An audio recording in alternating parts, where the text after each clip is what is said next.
6 डिसेंबर 56 साली वेळ कशी ती हेरली, दुष्ट काळाने भीमरायांची काळझोत ती. 6 डिसेंबर 56 साली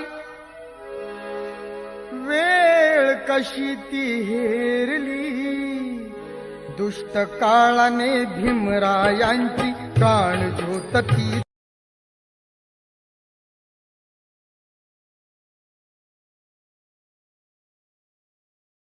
आजच्या दिवशी त्यांना मरणगती प्राप्त झाली होती. त्यांनी आपल्या भारतासाठी अत्यंत मोलाचे कार्य केले. भारतीय संविधानाचे ते शिल्पकार होते. त्यांनी भारतीय संविधान लिहून दिलेले आहे. त्यांच्या कार्याचा वाटा खूप मोठा आहे. आपण त्यांची बरोबरी कधीही करू शकत नाही. आपली एक पिढी काय, आपल्या 7 पिढ्या देखील त्यांची बरोबरी करू शकत नाही. आजचाच तो दिवस ज्या दिवशी ज्ञानाचा अथांग सागर शांत झालेला होता. त्यांच्या कार्याचा मोलाचा वाटा म्हणून आज भारतभर महापरिनिर्वाण दिन त्यांना अभिवादन म्हणून साजरा करण्यात येतो. दादर चैत्यभूमीवर लोक त्यांना श्रद्धांजली वाहण्यासाठी लाखोंच्या संख्येने आज हजर आहेत.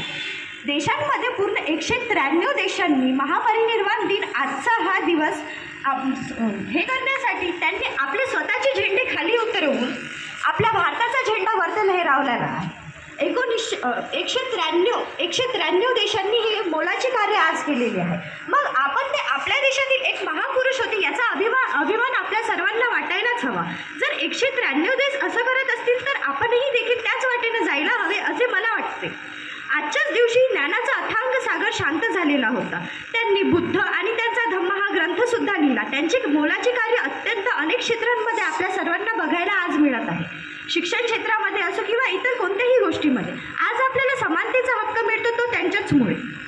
त्यांचे सहकार्य आज आपल्या सर्वांच्या मनामध्ये आहे. त्यांनी शिका, संघटित व्हा आणि संघर्ष करा असा न्यायाचा बोध आपल्या सर्वांना करून दिला आहे.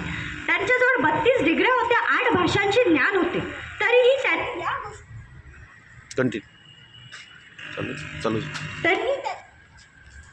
त्यांनी या गोष्टीची खंत वाटू दिली नाही. या गोष्टीचा त्यांना अभिमान नव्हता. त्यांना फक्त वाटायचं की माझा देश हा समृद्ध, संघटित व्हायलाच हवा.